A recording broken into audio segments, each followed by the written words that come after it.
Bom dia a todos. O trabalho que vamos apresentar hoje é o Pipe Crushing.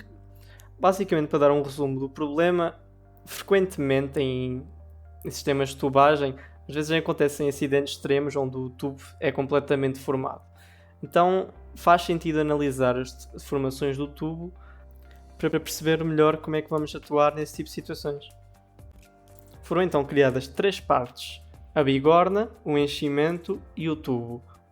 O tubo e o enchimento como sólidos deformáveis. No caso do tubo foi um elemento shell e para a bigorna um corpo analítico rígido. Depois foram criados os materiais. A cortiça foi modelada como um hyperfoam e na Uniaxial Test Data foram usados valores de uma curva de tensão de formação da cortiça. A Strain Energy Potential Order foi definida como 3 e para o alumínio, como os restantes trabalhos, um elemento foi definida a região elástica e a região plástica do mesmo. Foi feito então o assembly com as 3 instances e foi modelado uma contact property com tangential behavior e frictionless. Depois foram criadas várias interações entre a bigorna e o tubo e entre o tubo e o enchimento.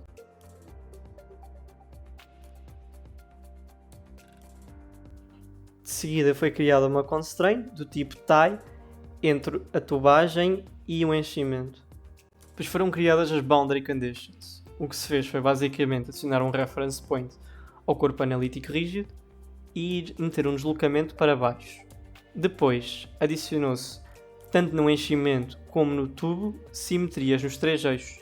Isto porque só modelámos um quarto da geometria e podemos refinar mais a malha devido a isso. Depois foram criadas as malhas. Usámos os elementos C3D8R para a malha do enchimento. Na malha do tubo definimos um seed edge e adicionámos um bias para ter só um elemento em cada lado. O elemento de casca utilizado foi o S4R. Aqui podemos ver os resultados do elemento sólido. Basicamente, como esperado, à medida que a bigorna vai para baixo, o corpo deforma-se e o tubo começa a ficar cada vez mais palmado. Aqui temos a mesma coisa, mas com o enchimento. E reparem que com o enchimento, o corpo deforma-se muito menos. Com os elementos de casca, a história é a mesma.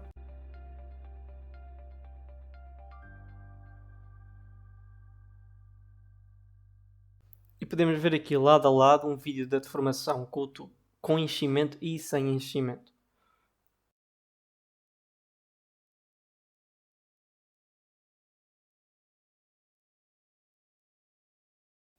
Obtivemos então as curvas de tensão e deformação do tubo sem enchimento e com enchimento.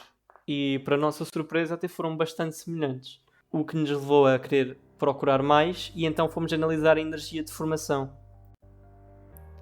Decidimos comparar então a força e o deslocamento, tanto para o tubo com enchimento e sem enchimento. Isto é uma métrica importante, porque a partir daí fazemos a integral e conseguimos obter a energia de formação total. O que veio de acordo ao esperado e tivemos uma energia de formação muito maior no tubo com enchimento de cortiça do que no tubo sem enchimento. Isto só vem para provar que a cortiça tem uma excelente capacidade de absorção de energia. Depois decidimos repetir a simulação para os elementos sólidos. É importante referir que os elementos de casca foram simulados com muitos mais nós, porque no Abax temos a limitação dos 1000 nós, então quando foi com os elementos sólidos tivemos uma dificuldade em simular adequadamente. No elemento com enchimento de cortiça só conseguimos até 0.02 de deformação, enquanto no sem enchimento ainda conseguimos simular mais um bocadinho, mas é de notar que aqueles valores ali a partir do 0.3 já começam a ser um pouco questionáveis. As maravilhas da cortiça. A cortiça tem uma curva de tensão de formação bastante especial. Ela é capaz de ser submetida a uma grande deformação, mantendo uma tensão relativamente baixa, até atingir a densificação. Isto permite que elas consigam absorver uma enorme quantidade de energia. Não é magia. Basicamente, nas zonas baixas, ela tem um comportamento linear e elástico, como a maior parte dos materiais que estamos habituados a trabalhar. Depois tem uma zona onde é um platô, onde ela basicamente estagna e não varia muito nas tensões. Pois o que acontece é que as paredes das células da cortiça começam a ficar umas encostadas às outras e a tensão aumenta assintoticamente. Esta zona nós chamamos a zona de densificação. E esta curva de tensão de formação da cortiça é o que faz ela extremamente interessante para aplicações onde é preciso absorver impactos ou absorver energia, como por exemplo embalagens, ou mais recentemente o professor Ricardo tem trabalhado com capacetes de cortiça, que vem aqui a imagem no canto, que pode ser um material perfeitamente bom para isso. Uma coisa interessante sobre a cortiça, comparado com as outras espumas que costumam ser usadas para esses efeitos, por exemplo o EPS 90, é que a cortiça, a seguir de levar com um impacto, ela retorna à sua forma inicial. A espuma artificial já não. Vocês quando formam a espuma artificial, ela fica lá condentado. A cortiça já volta à sua forma inicial, então é excelente para resistir a mais que um impacto. Para concluir, achamos que a simulação correu bem, tivemos resultados aceitáveis e que vieram de acordo ao esperado, tanto nos elementos sólidos como aos elementos de casca. É importante referir que para os elementos de casca podemos refinar mais a malha, então é mais provável que os resultados sejam mais exatos.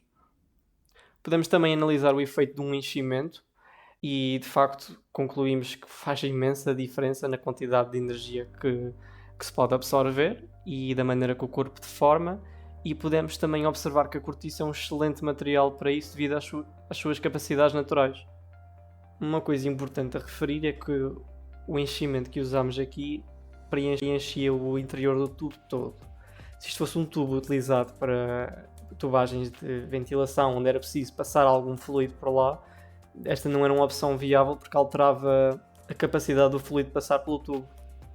Uma solução boa para isto seria usar um enchimento em forma de anel, onde o fluido pode passar efetivamente pelo meio.